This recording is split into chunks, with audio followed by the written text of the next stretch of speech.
gens yi nga xam ne woon nañu leen ba pare ñenn ñi tëj ñu ngi ci kaso bi ñenn ñi ñu ngi waaj a yëkkati seen immunité parlementaire l'opposition benn pàcc bi jàpp ne lu jëm ci règlement de compte la ñu gën a gis par rapport ak lu ñu nekk di dund et même dalal naa fii le député Tahirou Sarr mi wax ne dafa rëccu sax ci yëkkati gi mu yëkkati immunité parlementaire bu Farba Ngom parce que ni mu gisee dossier politique moo ci rax la reddition des comptes. xam nga tu sais Mohamed avant la reddition des comptes une minute rek. j'ouvre une petite parenthèse après rapidement je ferme cette parenthèse. parce que Lamine bon xam nga on a partagé on a dëgg mais xam nga la fois passée am na ku ma ko wax bi ñu débattre fii ma ne ko man li ma xaw a jaaxal mooy c'est le fait que bon l'APR doit porter l'opposition encore cette bipolarisation ñu war a demaat ci kanam alors que y a des leaders politiques qui doivent éclore. Moi je pense que y a des leaders qui ne doivent pas accepter non je ne parle de l'APR mais dama bëgg wax gars yi ñoo warul nangu. non dama bëgg a wax. je suis pas de l'APR. non tu ne parles de l'APR moo tax noo xoolal gars yi ñoo warul nangu ñii dañu toog gérer réew mi pendant 12 ans. yow tu les combattais parce que tu étais candidat à l'élection. non mais fan laa nekkoon moi j'étais dans l'opposition. dans Yewwi Askan Wi. ban parti nga mos a nekk. ban parti laa mos a nekk. moi j'ai quitté l'AFP j'étais exclu. à quelle année nga quitté l'AFP. 2015 laa fa quitté. après dem ban parti. non mais j'ai créé le grand parti Mame Malick Gakou j'ai quitté le grand parti j'ai créé mon parti politique. non moi depuis 10 ans je suis dans l'opposition. mais tu n'es pas constant. non constant bu lan j'ai une philosophie politique. non boo xamante ni bon. non xam nga je vous laisse dérouler. non dama bëgg a wax ne.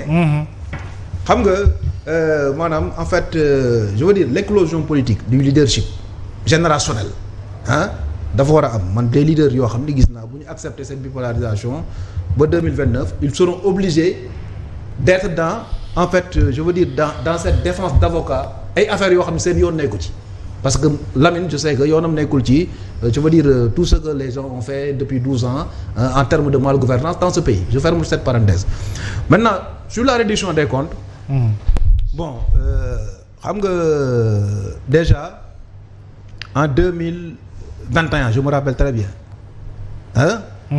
la question des comptes non répartis de l'État il y a beaucoup sur la loi sur les différentes lois des finances yu ñu daan indi à l'Assemblée nationale alerté woon nañ ci sur beaucoup de choses yoo xamante ni doyen gi xam na le budget am na yu ñu daan am yoo xamante ni maanaam xam na ni ku ko mos a wax ñu rëq sa ndigg ba ci commission contrôle à l'Assemblée nationale. c'est par rapport à. non c'est par rapport au budget global les comptes non répartis de l'État. demal xool les non répartis de l'État les comptes non répartis de l'État. les comptes spéciaux demal xool les différentes lois des finances nga xool. c'est-à-dire que loolu en fait dafa am lu mu lay renseigner sur le fait que les autorisations d'engagement. les autorisations d'engagement les pré-projets. bi Cour des comptes wax dans son rapport.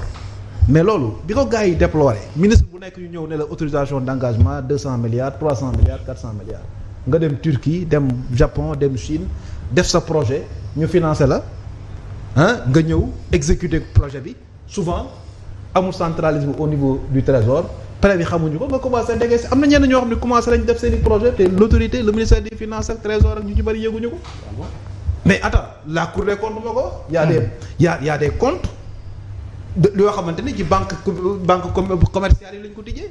donc loolu. et puis y a un rapport.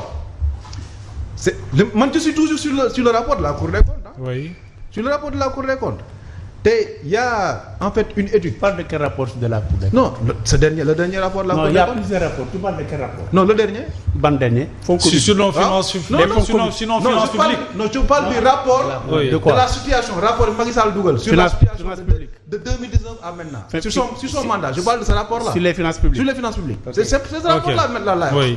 Waxuma fonds Covid parce que fonds Covid c'est simple. Fonds Covid c'est plus simple.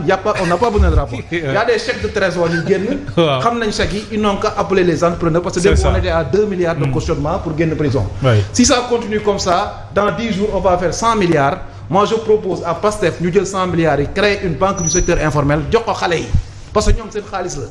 Parce que aujourd'hui bon en fait il paraît même il y a un chauffeur qui va cautionner 180 millions.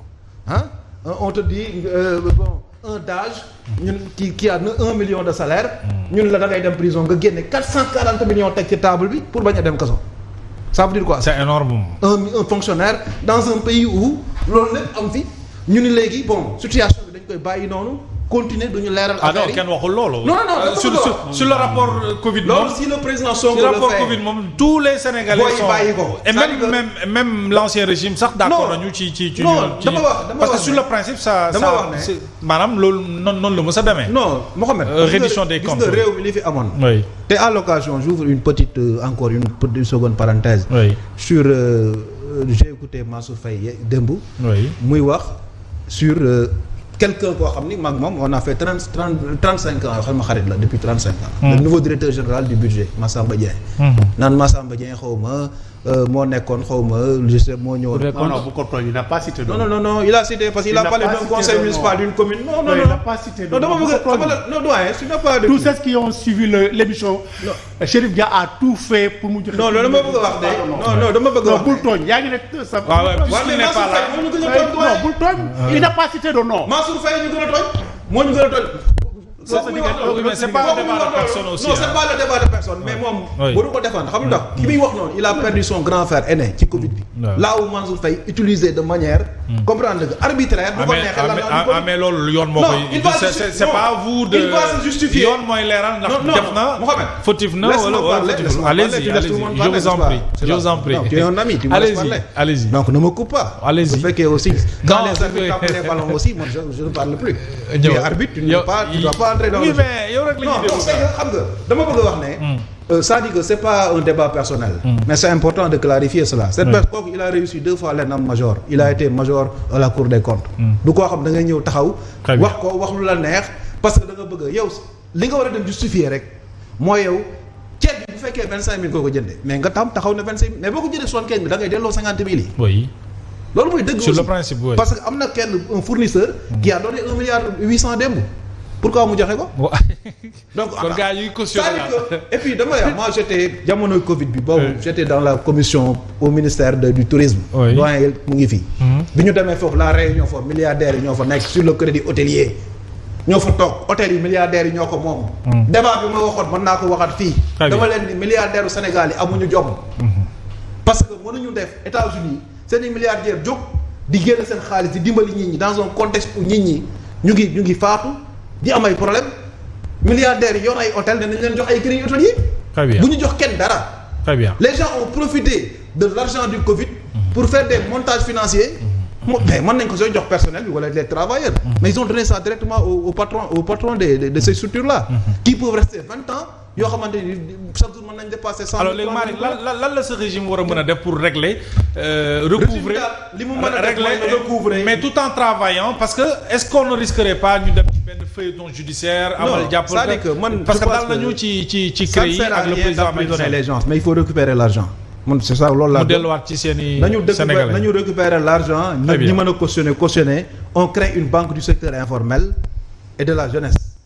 xale yi fi nekk toog depuis presque amuñu lu ñu def on les finance sous forme de projet ku nekk ñu dugal la enrôler la 1 million de jeunes à hauteur de 1 million de francs. ça fait bu ñu ko defee sur des projets yoo xam ne ñu jox leen ko parce que xaalis bi si askan bi c'est l'argent li ma lay wax nii nag man c'est l'argent du contribuable.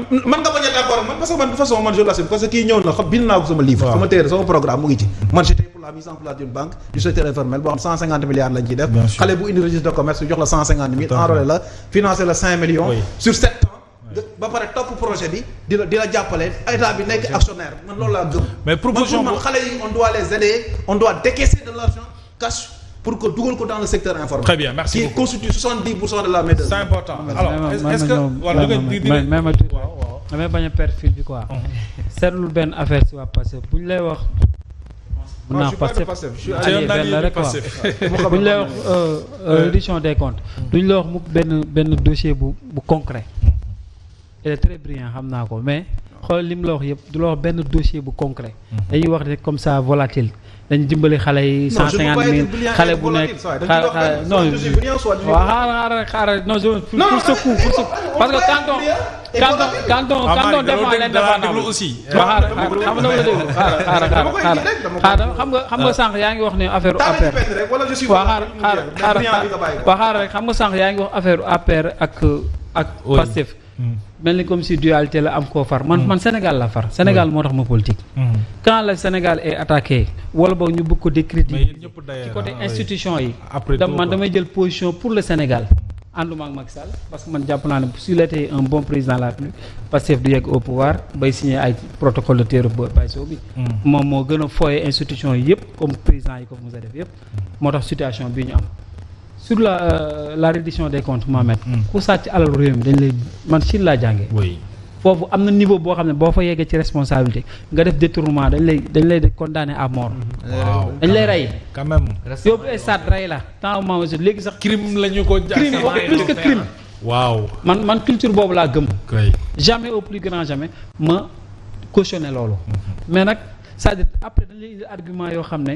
nañ dimbali xale yi nañ jàppale xale yi 150 000 francs après est-ce que loolu mooy développement un président la plus boo faloo ne ñu jox la budget 7 000 milliards nga war a doxal 85 personnes dee pour man war nga indi benn programme bu leer yoo xam ne yow lii ngay def ci mbay mi lii ngay def ci napp lii ngay def ci nangam lii ngay def ci nangam mais man la reddition des comptes là ma xam la laa gis Pastef nous envoie un signal pour nous dire que ne fii ak 2029 du def dara ils ont abdiqué jéem nañ ils n'osent pas poursuivre les gens ba pare topp ci rek xanaa dinañ liggéey sax poursuite yi xaaral ma indi la benn rek